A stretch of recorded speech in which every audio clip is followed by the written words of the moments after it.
Hello students, हमारी worksheet की series है। आज जो वर्कशीट करेंगे उसका नंबर है 2। तो हम सोशल साइंस की वर्कशीट कर रहे हैं जिसमें ज्योग्राफी जो है, जिसका नाम है बुक का हमारी का रिसोर्सेज एंड डेवलपमेंट। तो रिसोर्स और डेवलपमेंट जो है उसका चैप्टर फर्स्ट है हमारा रिसोर्सेज। तो इसकी एक वर्कशीट हम पहले ही कर चुके हैं। आज जो है हम दूसरी वर्कशीट करेंगे। तो रिसोर्सेज चैप्टर का जो सब टॉपिक है वो है नेचुरल रिसोर्सेज, मतलब कि जो हमें रिसोर्सेज, जो संसाधन हमें नेचर से मिलते हैं वो टॉपिक है। तो ये सारी डिटेल्स तो आपको पता ही है। फर्स्ट वाली जो हमारी वर्कशीट थी उसमें भी मैंने बताया था, अपना सेक्शन डालोगे, 8th क्लास के साथ साथ नाम डालोगे, क्लास टीचर का, सब्जेक्ट टीचर का नाम, आपकी आईडी और आपका जो रोल नंबर है वो भी याद से डालोगे ताकि हमारे लिए थोड़ा इजी हो जाए आपकी सारी की सारी वर्कशीट्स को कलेक्ट करके रखना पाना। तो अब चलो अपनी जो वीडियो है वो शुरू करती हूँ मैं, जिसमें जो टेक्स्ट है हम वो पढ़ेंगे। In worksheet 1 we have learned that anything that has some utility or usability is called a resource। मतलब जो हमारी पहली वर्कशीट थी उसमें हमने क्या पढ़ा था, क्या सीखा था कि कोई भी चीज़ जो कुछ भी यूटिलिटी रखती है, मतलब कुछ भी उसकी वैल्यू है, अगर वो हमारे लिए उपयोगी है और यूजेबिलिटी हम उसको काम में ला सकते हैं, तो वो क्या हो गया, हमारा रिसोर्स हो गया। दिस यूजेबिलिटी मे और may not have economic value. ये जो है रिसोर्स, ये इकोनॉमिक वैल्यू रख भी सकता है और नहीं भी रख सकता है। अब इकोनॉमिक वैल्यू क्या हुआ, हमारी जो प्रीवियस वीडियो जो हमने की थी वर्कशीट की, उसमें जो है हमने इकोनॉमिक वैल्यू समझने की कोशिश की थी कि क्या होती है किसी भी रिसोर्स की। तो बहुत सारे ऐसे रिसोर्सेज हैं जिनकी अभी इकोनॉमिक वैल्यू नहीं है, हो सकता है फ्यूचर में बन जाए, और बहुत सारे रिसोर्स ऐसे हैं जिनकी इकोनॉमिक वैल्यू कभी नहीं हो सकती। जैसे देखो, कोई भी लैंडस्केप है, कोई भी हमारे सामने सीनरी है, उसकी इकोनॉमिक वैल्यू नहीं हो सकती।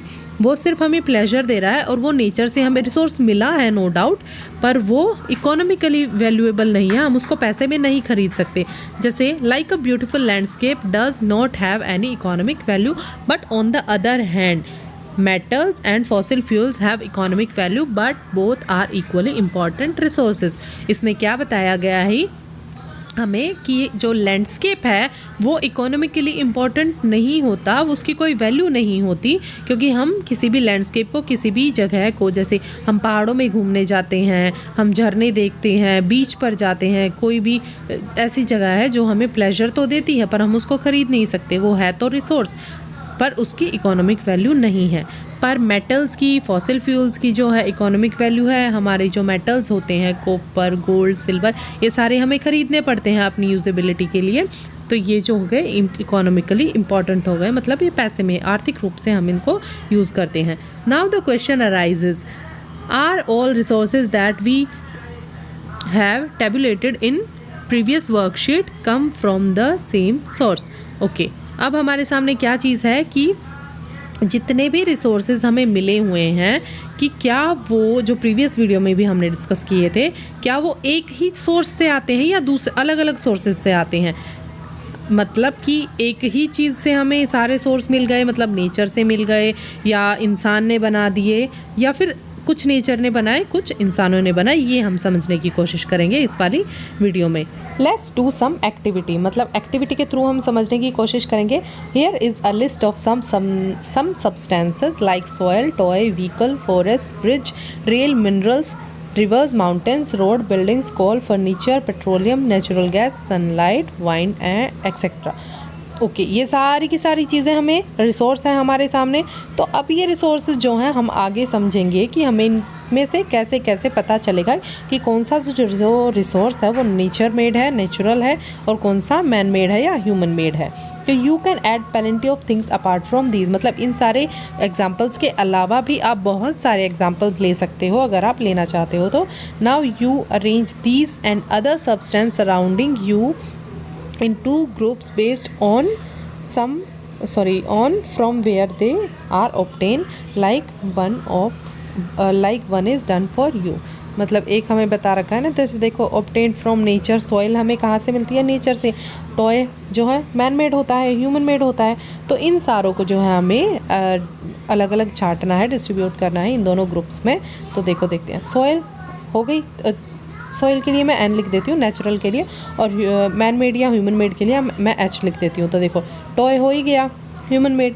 अब देखो व्हीकल ह्यूमन मेड हो गया, फॉरेस्ट नेचुरल हो गया, ब्रिज ह्यूमन मेड हो गया, रेल ह्यूमन मेड हो गई, मिनरल्स नेचुरल हो गए, उसके बाद रिवर्स जो हो गई वो नेचुरल हो गई, माउंटेन्स जो हैं वो भी नेचुरल होते हैं, रोड ह्यूमन मेड होते हैं, बिल्डिंग्स भी ह्यूमन मेड होती हैं, कोल नेचुरल होता है, फर्नीचर ह्यूमन मेड होता है, पेट्रोलियम नेचुरल होता है, नेचुरल गैस भी नेचुरल होती है, सनलाइट जो है हमारा वो भी नेचुरल है, और वाइंड जो है वो भी नेचुरल है।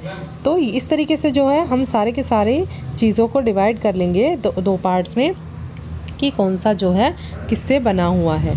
तो अब देखो आगे, What did we notice about the substance we write in first column of table? Are they useful to us or yes or no?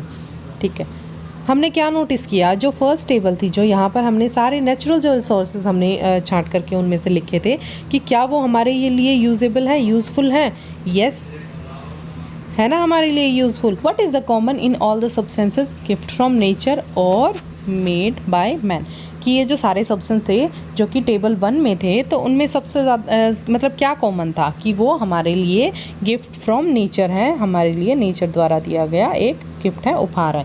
What can we conclude, मतलब अभी जो हमने पढ़ा इस सारे से हम क्या मतलब कंक्लूज़न निकाल सकते हैं, क्या समझ सकते हैं।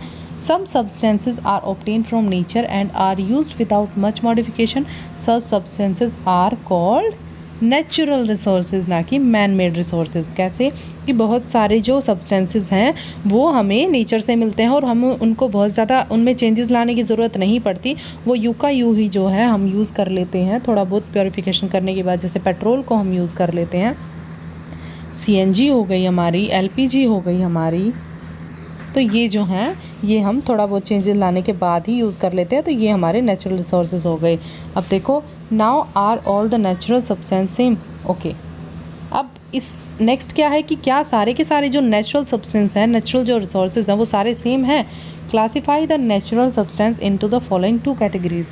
तो अभी जो है हमें इन 2 कैटेगरीज में डिवाइड करना है, जो कि क्या है, रिन्यूड क्विकली और take thousands of year to renew, कि those which are unlimited in nature and renewed quickly, those which are limited stock and take 1000 of years. तो इस तरीके से हमें 2 पार्ट्स में डिवाइड करना है कि कौन से जो नेचुरल रिसोर्सेज हैं वो अनलिमिटेड हैं और जल्दी जल्दी रिन्यू हो जाते हैं, और कौन से हैं जो लिमिटेड स्टॉक में हैं और फिर रिन्यू होने में हज़ारों जो है साल ले लेते हैं। तो 2 एग्जाम्पल्स तो हमारे सामने पहले से ही दे रखे हैं, सॉइल और फॉरेस्ट, उसके अलावा वाइंड, उसके अलावा जो है सोलर एनर्जी है ना, टाइम टू टाइम रिन्यू होती रहती है, हमें रोज़ मिल जाती है। और देखो जैसे देखते हैं ना हम, शाम तक होते होते हवा कितनी पॉल्यूटेड सी हो जाती है, पर नेक्स्ट डे सुबह एयर बिल्कुल फ्रेश होती है। बोलते भी हैं कि सुबह की हवा जो ताज़ी हवा होती है उसमें घूमना चाहिए।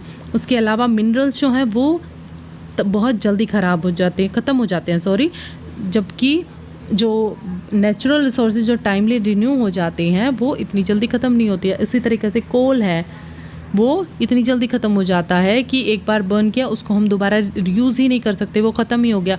अब लाखों करोड़ों साल के बाद कभी कोई पेड़ गिरेगा, भूकंप आए या किसी भी रीज़न की वजह से धरती में दबेगा, तब कहीं जाके प्रेशर की वजह से और हीट की वजह से जो है वो पेड़ जो है कोल में दोबारा से ट्रांसफॉर्म हो जाएगा।